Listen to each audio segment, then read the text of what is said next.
नमस्कार दोस्तों, मेरा नाम है राहुल यादव और आप सभी का स्वागत है आज की स्पेशल वीडियो में।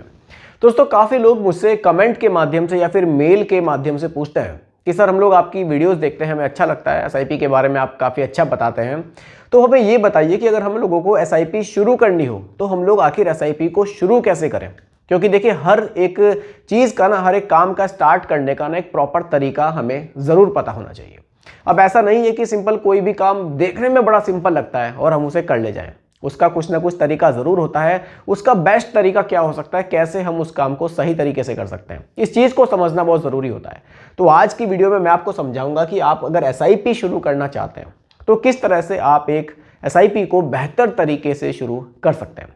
क्योंकि देखिए, आज के टाइम में एसआईपी को शुरू करना बहुत आसान है, लेकिन गलत तरीके से एसआईपी को शुरू करना और भी ज़्यादा आसान है। क्योंकि क्या है सिंपल से फंड्स को देखो कि यार इन फंड्स के रिटर्न्स अच्छे चल रहे हैं, कोई भी एक ऐप देख लो और सीधा निवेश स्टार्ट कर दो। लोगों को यही लगता है कि यार बहुत ही सिंपल प्रोसेस है, बस गूगल से देख लो या कहीं से भी आप रिटर्न्स चेक कर लो कि हाँ इन फंड्स के पास्ट रिटर्न्स अच्छे हैं, ये वाली ऐप अच्छी है, ठीक है, सीधा आपने एक सिंपल सा प्रोसेस है उसको किया और एसआईपी हमने शुरू कर दी। यही लोग कुछ टाइम बाद कहते हैं कि यार एसआईपी में रिटर्न्स अच्छे नहीं बन रहे क्योंकि इन्होंने सही तरीके से एसआईपी को शुरू नहीं किया। आज की वीडियो में एकदम सिंपल तरीके से मैं आपको समझाऊंगा कि अगर आप एसआईपी शुरू करना चाहते हैं तो उसका एक सिंपल और बेस्ट तरीका क्या हो सकता है। आज की वीडियो को इतना बढ़िया तरीके से मैंने बनाई है ये मैंने प्रोसेस जो इतना बढ़िया तरीके से बनाया वीडियो को पूरा देखिएगा, मज़ा आ जाएगा। और अगर वीडियो अच्छी लगे कमेंट में ज़रूर लिखिएगा कि हाँ वीडियो आज की हमें पसंद आई है। क्योंकि आप जब कमेंट करेंगे तो मुझे भी काफ़ी ज़्यादा एक मोटिवेशन मिलता है। मैं अगली वीडियो में और भी बेहतर तरीके से आपको समझाने की कोशिश करूँगा। तो चलिए वीडियो को शुरू करते हैं। वीडियो आज की बहुत ही ज़्यादा इन्फॉर्मेटिव आप लोगों के लिए होने वाली है। सिंपल से 5 पॉइंट बनाए हैं, लेकिन पाँचों के पाँचों एक से बढ़कर एक आपको देखने को मिलेंगे। देखिए, सबसे पहले अगर आप एसआईपी शुरू करना चाहते हैं तो अपना गोल क्लियर करो कि भाई जो मैं एसआईपी शुरू कर रहा हूं, जो मैं पैसा निवेश कर रहा हूं, इसके पीछे मेरा मकसद क्या है, मेरा गोल क्या है। मैं बच्चों की शादी के लिए पैसा जमा करना चाहता हूं, उनकी हायर एजुकेशन के लिए पैसा जमा करना चाहता हूं, मुझे फ्यूचर में घर खरीदना है, मुझे गाड़ी खरीदनी है, या फिर मैं अपने रिटायरमेंट को प्लान कर रहा हूँ। कुछ ना कुछ गोल हमारा ज़रूर होना चाहिए। हर एक एसआईपी को एक नाम देना ज़रूरी है। भाई मान लीजिए आपने प्लान किया कि मैं 10,000 रुपये महीना की एसआईपी करूँगा, ठीक है। आपने फंड्स चूज़ कर लिए, आपने 3 एसआईपी पकड़ ली, तो उन 3 एसआईपी को एक नाम देना ज़रूरी है। और सबसे पहले गोल क्लियर होना बहुत ज़रूरी है, क्योंकि गोल आपके नॉर्मली 3 तरह के हो सकते हैं। सबसे पहला गोल आपका शॉर्ट टर्म गोल कुछ हो सकता है। शॉर्ट टर्म गोल में आप किसे रखेंगे, जो गोल आपका 2 से लेकर 5 साल तक का हो, ये आपका एक शॉर्ट टर्म गोल हो सकता है। उसके बाद एक मिड टर्म गोल आता है। मिड टर्म गोल को आप 5 साल से लेकर 10 साल तक रख सकते हैं, ठीक है। उसके बाद आता है फिर एक लॉन्ग टर्म गोल।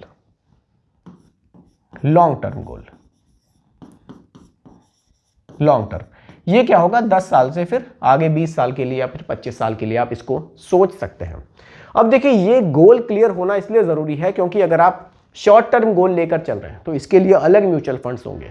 अगर आप मिड टर्म गोल लेकर चल रहे हैं तो इसके लिए अलग म्यूचुअल फंड होंगे। और अगर आप लॉन्ग टर्म गोल के लिए पैसा निवेश कर रहे हैं तो इसके लिए अलग तरह के म्यूचुअल फंड होंगे। अगर आपने म्यूचुअल फंड्स को आपस में चेंज कर दिया तो आप अपने जोखिम को भी बढ़ा सकते हैं और आप उतने बेहतर रिटर्न्स नहीं बना पाएंगे जितने आपको मिलने चाहिए थे। जब भी एसआईपी शुरू करने का प्लान बने, सबसे पहले गोल क्लियर हो कि हाँ मैं रिटायरमेंट के लिए कर रहा हूँ, तो मुझे मेरा टारगेट 20 साल का है या 25 साल का है तो लॉन्ग टर्म में जाएगा। मुझे अगले 5 साल में गाड़ी खरीदनी है तो मेरा एक शॉर्ट टर्म गोल हो जाएगा। मुझे बच्चे की हायर एजुकेशन के लिए पैसा चाहिए, 7-8 साल में पैसे की जरूरत पड़ेगी, तो वो एक मिड टर्म गोल में आएगा। तो सबसे पहले गोल क्लियर करना है, ठीक है। अगले स्टेप पर बढ़ते हैं। अगला स्टेप, अमाउंट डिसाइड करने का रूल। अब आप अमाउंट कैसे डिसाइड करेंगे कि भाई मुझे एसआईपी कितने रुपए की करनी चाहिए। देखिए, वैसे तो मैंने इस पॉइंट को यहाँ पर छोटा सा समझाऊंगा, इसके ऊपर पूरी एक प्रॉपर वीडियो भी मैंने बनाई हुई है। आप चाहें तो चैनल पर जाकर ज़रूर देखिएगा, आपको मज़ा आ जाएगा। चलिए, अमाउंट की अगर मैं बात करूँ, एक सिंपल सा रूल है जो मैं आपको बताऊंगा, बहुत ही बेसिक रूल है। देखिए, मान लीजिए आपकी जो सैलरी है, क्योंकि इसमें लोग कंफ्यूज रहते हैं। देखिए, ऐसा नहीं है कि आप इसी को अप्लाई करें, ये मैंने खुद से एक रूल थोड़ा सा यहाँ पर बनाने की कोशिश की है कि भाई इतने रुपए की सैलरी में लगभग इतने की एसआईपी हमें करनी चाहिए। तो मैं एक अपने तरह से बता रहा हूँ, बाकी अगर आपको लगता है कि आप इस अमाउंट से कम या ज़्यादा करना चाहें तो बिल्कुल आप कर सकते हैं। सैलरी मान लीजिए आप 20,000 है, ठीक है, एकदम बेसिक से समझा रहा हूँ, आपकी जो सैलरी होगी आप उसके अकॉर्डिंग इसको निकाल सकते हैं। सैलरी का जो 70% हिस्सा होगा, 70% ये आपका चला जाएगा एक्सपेंसेस में, ठीक है। 70% यानी कि इसका बन जाएगा कितना, 14,000 रुपये, ठीक है। 20,000 सैलरी में से 14,000 रुपये तो ऐसे होंगे जो आपका महीने का खर्च होगा, जिसको आप रोक ही नहीं सकते, ये तो आपको करना ही करना है, इसको रोक कर आप SIP नहीं कर पाएंगे। तो 20,000 में से 14,000 आपने निकाल दिए। अब आपके पास बचते हैं 6,000 रुपये। अब इन 6,000 की पूरे की आपको SIP नहीं करनी है, इस चीज़ को भी ध्यान में रखना है। आपको क्या करना है, एक्सपेंसेस बचने के बाद जो पैसा हमारा बच रहा है इसका 40% कितना बनेगा, 2,400 रुपये, 2,400 रुपये बनेगा। तो आप 20,000 की सैलरी में लगभग अगर 2,400 रुपये की आप SIP करते हैं तो ये आपके लिए एक सही अमाउंट बन सकता है। बाकी अगर आपको लगता है कि आप 20,000 सैलरी में सीधा 10% पर जाना चाहते हैं तो कर सकते हैं, 15 पर जाना चाहते हैं तो भी आप कर सकते हैं। लेकिन ये कैलकुलेशन है, अगर आप इस तरह से अमाउंट अपना निकालते हैं तो आप एक सही अमाउंट निकाल सकते हैं कि मेरी सैलरी इतनी है तो मैं लगभग इतने रुपए की SIP कर रहा हूं तो मेरे लिए सही है। इसमें भी एक चीज़ का ध्यान रखना है, 2,400 रुपये एक प्लान में निवेश नहीं करना है। अब इसमें मुझे देखना है कि मान लीजिए मेरे 2 गोल हैं, एक मेरा शॉर्ट टर्म गोल है और एक मेरा लॉन्ग टर्म गोल है। तो मान लीजिए मैं शॉर्ट टर्म गोल के लिए 2,400 रुपये में से 1,500 रुपये या फिर 1,400 रुपये निकाल लेता हूँ शॉर्ट टर्म गोल के लिए। तो ये मुझे क्या करना पड़ेगा, किसी ऐसे म्यूचुअल फंड स्कीम में डालना पड़ेगा जहां रिस्क कम हो, जैसे कि आप हाइब्रिड म्यूचुअल फंड्स में निवेश कर सकते हैं।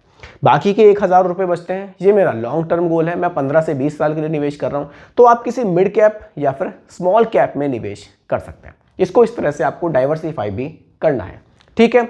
अब अगले पॉइंट को समझिए। अगला पॉइंट, फंड कैटेगरी को समझो। देखिए, फंड्स की ना कैटेगरी को समझना जरूरी है, ना कि पर्टिकुलर किसी म्यूचुअल फंड स्कीम को। अगर आप सिर्फ म्यूचुअल फंड स्कीम्स को समझेंगे, उनके रिटर्न्स को देखकर आप लालच में आ जाएंगे और निवेश करेंगे तो आप कहीं ना कहीं फ्यूचर में धोखा खा सकते हैं। आपको कैटेगरी की समझ होनी जरूरी है कि कौन सी कैटेगरी कहाँ निवेश करती है। एग्जाम्पल के लिए मैं 3 कैटेगरी आपको बता दूंगा, आप बाकी की कैटेगरीज अगर जानना चाहते हैं तो फिर मुझे कमेंट कीजिएगा, क्योंकि प्रॉपर एक वीडियो यहाँ पर बनानी पड़ेगी, तब वो आपको क्लियर होगा। देखिए, यहां पर 3 कैटेगरी मेनली समझ लेते हैं। लार्ज कैप, हमें इसका पता होना चाहिए कि अगर मैं लार्ज कैप में निवेश कर रहा हूं तो पैसा मेरा कहां जा रहा है। मिड कैप, अगर मैं मिड कैप में निवेश कर रहा हूं तो मेरा पैसा कहां जा रहा है। और स्मॉल कैप, मेनली 3 कैटेगरी है। ये एक बेसिक है, इसको समझ लीजिए, काफी कुछ क्लियर हो जाएगा।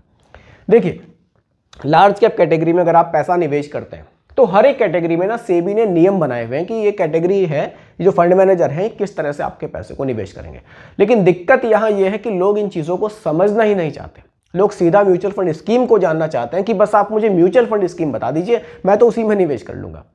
भैया, कोई म्यूचुअल फंड स्कीम ऐसे समझने की जरूरत ही नहीं है। आप पहले कैटेगरी को समझिए कि आखिर लार्ज कैप में मैं निवेश कर रहा हूं तो मेरा पैसा निवेश कहाँ होगा और किस तरीके से निवेश होगा। देखिए, अगर आप लार्ज कैप में निवेश करेंगे तो मिनिमम 80% का जो निवेश होगा वो कहां होगा, टॉप की 100 कंपनियों में, ठीक है। बाकी का जो 20% है वो फिर अदर कंपनीज में हो जाएगा, यानी कि मैक्सिमम पैसा टॉप की 100 कंपनियों में आपका निवेश होगा। अगर आप मिड कैप में निवेश करते हैं तो यहां पर रूल अलग है। मिनिमम 65% का जो निवेश है वो मिड कैप स्टॉक्स में किया जाएगा, यानी कि उन स्टॉक्स में किया जाएगा जो रैंकिंग वाइज 101 से शुरू होते हैं और फिर 250 पर ये खत्म हो जाते हैं, ठीक है। अगर आप स्मॉल कैप कैटेगरी में निवेश करते हैं तो यहां रूल अलग है। मिनिमम 65% का जो निवेश है वो उन स्टॉक्स में किया जाएगा जो 251 रैंक से स्टार्ट होकर फिर आगे छोटे छोटे स्टॉक्स तक जाएंगे। यानी कि ये समझना जरूरी है कि जितने बड़े स्टॉक्स होंगे उतना जोखिम घटेगा, जितने छोटे स्टॉक्स होंगे उतना जोखिम बढ़ेगा। यानी कि तीनों कैटेगरी को आपस में कंपेयर करेंगे तो लार्ज कैप जो है इन दोनों कैटेगरी के मुकाबले थोड़ा सा कम जोखिम वाला है। स्मॉल कैप सबसे ज्यादा जोखिम वाला है, क्योंकि मैक्सिमम पैसा छोटे छोटे स्टॉक्स में यहां निवेश किया जा रहा है। तो कैटेगरी को समझना जरूरी है कि अगर मैं मिड कैप में या स्मॉल कैप में निवेश कर रहा हूं तो मैं कितने जोखिम में हूं, अगर मैं लार्ज कैप में निवेश कर रहा हूं तो फिर मैं कितने जोखिम में हूं, ठीक है। आगे बढ़ते हैं। कैटेगरी बहुत सारी हैं, किसी कैटेगरी को डिटेल में समझना हो आप बेझिझक कमेंट मुझे कर सकते हैं। SIP डेट कैसे चूज करें, यह भी एक इंपॉर्टेंट पॉइंट है। देखिए, मान लीजिए आपकी सैलरी हर महीने आती है, आपकी जो सैलरी की डेट है वो आप मानकर चलिए एग्जाम्पल के लिए 2 से लेकर 5 तक है, तो आप इसी के अकॉर्डिंग अपनी एसआईपी डेट चूज़ करें। कुछ लोग ये कहते हैं कि भाई एसआईपी की डेट ना हमें ऐसे ही चूज़ करनी चाहिए जिस समय मार्केट डाउन हो। देखिए, आप मार्केट को टाइम करने के चक्कर में ना रहें, नहीं तो आपकी कुछ एसआईपी यहाँ मिस भी हो सकती है। ऐसा नॉर्मली लोगों के साथ होता है। वो क्या करते हैं, एसआईपी डेट को ना मंथ एंड तक रखते हैं, तब तक अकाउंट में पैसा ही नहीं बचता है और एसआईपी मिस हो जाती है। देखिए, एसआईपी की डेट ना आपकी सैलरी के अकॉर्डिंग होनी चाहिए। आपकी सैलरी 2 से लेकर 5 के बीच में आ जाती है तो आप अपनी एसआईपी की डेट 7 से लेकर 10 के बीच में रख लीजिए। सिंपल है, आप इजीली इसको पे करते रहेंगे, आप डिसिप्लिन में रहेंगे। लेकिन अगर आप ये सोचें कि मेरी सैलरी 2 से 5 के बीच में आ रही है और मेरी एसआईपी डेट 25-26 हो जाए, तो उसमें आपको दिक्कतों का सामना करना पड़ सकता है। इसलिए मार्केट को टाइम करना छोड़िए, अपनी जो एसआईपी डेट है उसको सैलरी से जोड़कर रखिए, क्योंकि सैलरी आएगी, टाइम से एसआईपी पे करते रहेंगे तो लॉन्ग टर्म में इसके इफेक्ट आपको देखने को मिल सकते हैं। बाकी आप ऐसे सोचेंगे कि कुछ एसआईपी पे कर दूं, कुछ छोड़ दूं, तो ये चीज़ जो है ना, फिर आपको जो आपके कंपाउंडिंग का एक मैजिक दिखता है ना लॉन्ग टर्म में, उसको ये फिर अफेक्ट करता है, तो वो उतना बढ़िया आपको नहीं देखने को मिलेगा, आपको नुकसान इसमें हो सकता है। तो एसआईपी डेट अपनी सैलरी के अकॉर्डिंग ही हमें चूज करनी है, ठीक है। अब एक लास्ट पॉइंट है, फर्स्ट जो 1 ईयर होगा आपका, इसमें आप क्या एक्सपेक्ट कर सकते हैं। देखिए, ये ना एक ऐसा फेस है, पहला साल ना बहुत से लोग ना यही टूट जाते हैं, क्योंकि देखिए पहले साल में ऐसा होता है, आपने मान लीजिए पैसा निवेश किया, अब बाय चांस उसी टाइम मार्केट में गिरावट आनी शुरू हो गई, तो क्या होगा, आपके रिटर्न्स नेगेटिव में जा सकते हैं। हो सकता है कि आपको लगभग 1-2%, 3% के रिटर्न से दिखाई दे, आपको लगेगा बहुत कम रिटर्न है, लेकिन ये एक स्टार्टिंग फेस है। ये आपको चेक कर रहा है कि आपकी क्षमता कितनी है, आपके अंदर कितना धैर्य है। तो आपको यहाँ अपना धैर्य दिखाना है, यहाँ पर रुकना है। पिछले अगर आप 1 साल 2 साल के रिटर्न्स देखेंगे, कंपेयर करेंगे कि यार इस साल तो मुझे उतने रिटर्न्स नहीं मिल रहे हैं, मैं तो एसआईपी बंद कर रहा हूँ, तो आपको ही नुकसान होगा। पहला 1 साल आप ये मान लीजिए बस एक सिंपल आप चेक कर रहे हैं, कुछ नहीं है, आप इसको एसआईपी को कंटिन्यू रखिए। पहले 1 साल में जो भी उतार चढ़ाव आए उसको इग्नोर कीजिए, किसी की बातों में मत आइए, रोज रोज एनएवी मत चेक कीजिए, अपने रिटर्न्स को मत देखिए, क्योंकि एक नॉर्मल इन्वेस्टर क्या करते हैं, जब एसआईपी शुरू करते हैं डेली उसको चेक करते हैं कि आज कितना बढ़ा, आज कितना बढ़ा। ऐसा पॉसिबल ही नहीं है कि डेली डेली आपका पैसा बढ़े। इसलिए आपको थोड़ा यहाँ धैर्य के साथ निवेश करना है। निवेश कर दिया, लंबे समय तक निवेश कीजिए, 1 साल में 1 बार अपने पोर्टफोलियो को रिव्यू कीजिए, रोज रोज चेक करेंगे तो आप ही परेशान रहेंगे। इसलिए पहले 1 साल में बहुत ज़्यादा एक्सपेक्टेशंस इससे ना रखें कि बहुत ज़्यादा रिटर्न्स मिलेंगे। रिटर्न्स नेगेटिव हो तो भी चलेगा, कोई दिक्कत नहीं है, लेकिन उसको थोड़ा लंबे समय तक चलने दीजिए। आपने अपने अकॉर्डिंग अगर फंड सही चूज़ किए हैं तो लॉन्ग टर्म में आपको अच्छे रिटर्न्स ये बनाकर दे सकते हैं। देखिए, एसआईपी का क्या है, शुरू के जो 5 साल हैं उसमें आपको थोड़ा बहुत दिखना शुरू होता है, फिर 5 से 10 साल के बीच में देखेंगे तब आपको थोड़ी खुशी होती है कि हाँ रिटर्न्स अच्छे मिल रहे हैं। जैसे ही 10 साल से 15 साल या 20 साल तक आप जाएंगे तब आपको कंपाउंडिंग का मैजिक दिखना शुरू होता है कि यार ये तो बहुत तेजी से रिटर्न्स बन रहे हैं। यही एसआईपी का मैजिक है। तो ठहराव यहाँ ज़रूरी है, 10 साल तक 15 साल तक रुकना यहाँ ज़रूरी है अगर आप इससे अच्छे रिटर्न्स की उम्मीदें कर रहे हैं। और एक चीज़ और मैं आपको बता दूँ, पॉइंट यहाँ मैंने नहीं लिखा है, कुछ चीज़ों को ध्यान में ज़रूर रखना है। एक तो एसआईपी को पहले साल में बंद नहीं करना है, वहाँ पर रुकना है। दूसरा पॉइंट, डेली एनएवी चेक नहीं करनी, नहीं तो आप परेशान रहेंगे। मार्केट न्यूज़ से आपको थोड़ा सा दूर रहना है कि मार्केट में क्या हो रहा है, मैं अपनी एसआईपी देखूं, बंद करने की टाइम तो नहीं आ गया, क्योंकि कुछ से कुछ न्यूज़ देखी चलती रहती हैं। पहले साल में कुछ नहीं होगा, एसआईपी को आपको कंटिन्यू रखना है, ठीक है।